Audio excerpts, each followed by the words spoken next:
बिस्मिल्लाहिर्रहमानिर्रहीम। Welcome back to my YouTube channels. So viewers, आज हम करते हैं एक्सरसाइज 1.1 का क्वेश्चन नंबर 2, जिसमें हमने फैक्टराइजेशन के थ्रू ये क्वेश्चन सोल्व करना है। सबसे पहला स्टेप कौन सा होता है ना फैक्टराइजेशन में, वो हम करते हैं फर्स्ट वैल्यू और लास्ट वैल्यू को आपस में मल्टीप्लाई कराते हैं। 20 को जब हमने एक्स स्क्वायर से मल्टीप्लाई करवाया तो 20x स्क्वायर है। ओके, इसके बाद क्या होता है, अब हमने ऐसे दो फैक्टर्स देखने होते हैं जिनको आपस में प्लस या माइनस करवाने से ये सेंटर वाली वैल्यू है और आपस में मल्टीप्लाई करवाने से ये वैल्यू है। ओके, अब हम देखेंगे ऐसे कौन से दो फैक्टर्स हैं जिनको प्लस माइनस करवाने से यहाँ पर 1 आए, आई मीन x आए, और मल्टीप्लाई करवाने से 20x स्क्वायर है। तो ऐसे दो फैक्टर्स कौन से हैं? अब जैसे 5 को 4 से मल्टीप्लाई करें तो 20 आता है।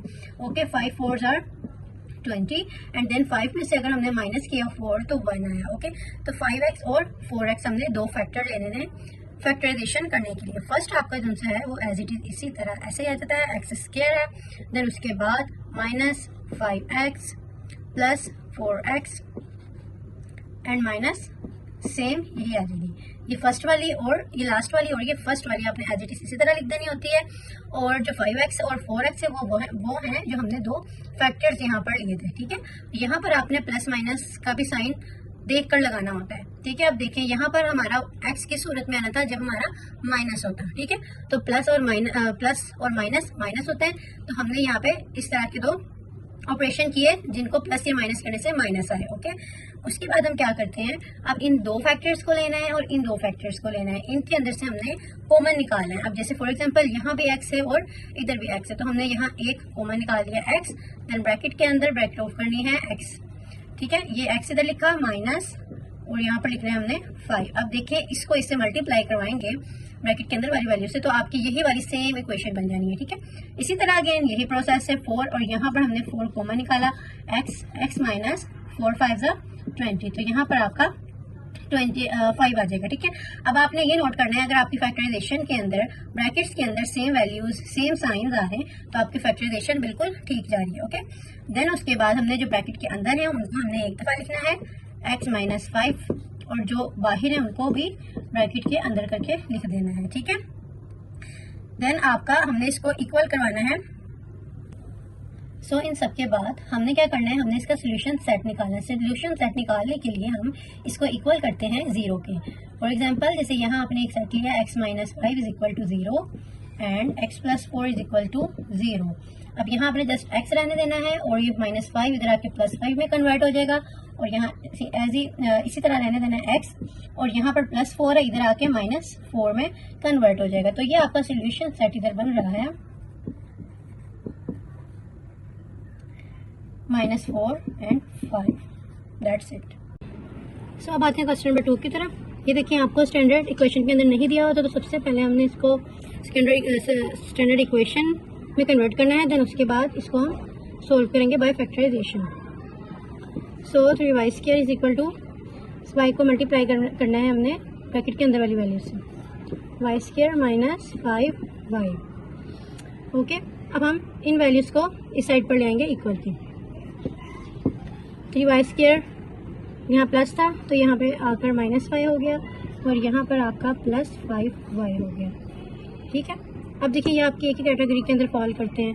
अब देखिए प्लस माइनस 3y स्क्वायर में से 1y स्क्वायर हमने जब माइनस किया तो 2y स्क्वायर आ गया। ठीक है, 2y स्क्वायर प्लस 5y का इज इक्वल टू 0। ठीक है, सो अब हम इसका कुछ नहीं कर सकते।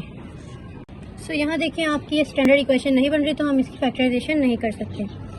तो हमने इन दो टर्म्स के अंदर से कॉमन फाइंड आउट करना है। तो इसमें फाइंड आउट हमने जो किया है वो y है प्लस 5 इक्वल टू 0। तो अब हमने इसको क्या करना है, सोल्यूशन सेट निकालने के लिए इस y को भी इक्वल टू 0 करना है और इस टर्म को भी इक्वल टू 0 करना है। तो y इज इक्वल टू 0 और एक सेट आपका ये बन गया और 2y plus 5 is equal to 0, plus 5 इधर जाके -5 में कन्वर्ट हो गया और ये y इधर मल्टीप्लाई हो रहा था तो ये इक्वल की दूसरी साइड पर जाके आपका डिवाइड हो गया। तो ये आपके सोल्यूशन सेट 0 -5/2 बनेगा। ओके, अब हम चलते हैं क्वेश्चन नंबर 3 की तरफ। सो गाइस यहाँ देखिए आपकी स्टैंडर्ड इक्वेशन नहीं दी हुई, तो हम पहले इसको स्टैंडर्ड इक्वेशन बनाएंगे, देन उसके बाद सॉल्व करेंगे फैक्टराइजेशन के थ्रू। सो अब हम इसको इक्वल की इस साइड पर लाएंगे स्टैंडर्ड इक्वेशन बनाने के लिए।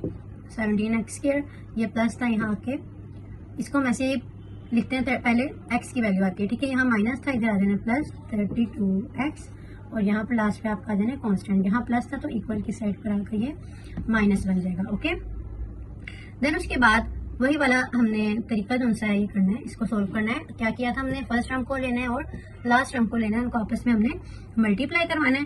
तो 17 4 68, तो हमने ऐसे दो फैक्टर्स लेने हैं जिनको प्लस और माइनस कराने से ये 32 आए और मल्टीप्लाई कराने से 68x² आए, क्योंकि हमने आपस में इनको मल्टीप्लाई करवाया था। सो गाइस, ऐसे फैक्टर्स सबसे पहले तो हमने first value as it is लिख देनी है और लास्ट वैल्यू भी एज इट इज लिख देनी है। देन हमने दो फैक्टर्स फाइंड आउट करने हैं। अब आप इसको कैलकुलेटर भी यूज कर सकते हैं और इस तरह दूसरे तरीके से भी आप फैक्टराइजेशन के थ्रू इसको कर सकते हैं। जैसे 34 को हमने जब मल्टीप्लाई करवाया 2 से, 2 4 8 एंड 2 3 6, और इसको जब हमने माइनस किया तो हमारा 32 भी आ गया, जो कि सेंटर में रिक्वायर्ड है। ओके, तो ये आपके दो फैक्टर्स बन गए जिनको हम यूज करके इसका सोल्यूशन सेट निकाल सकते हैं। सो अब प्लस 34x, अब हमने माइनस की कंडीशन में लेके आना है ना, क्योंकि हमने 32 निकालना है। दूसरा फैक्टर हमारा है -2x, ठीक है। अब वही सेम हमने करना है, इन दो में से कॉमन निकालना है और इन दो में से कॉमन निकालना है। अब इन दो में से कॉमन क्या है आपका 17, और यहाँ भी x है, 17x हमने कॉमन निकाला। देन उसके बाद x अंदर रखा, प्लस 17 2 34 होते हैं, तो 2 इधर आ जाना है, एंड -2 इधर अगेन कॉमन, और x -2 2 4। अब आप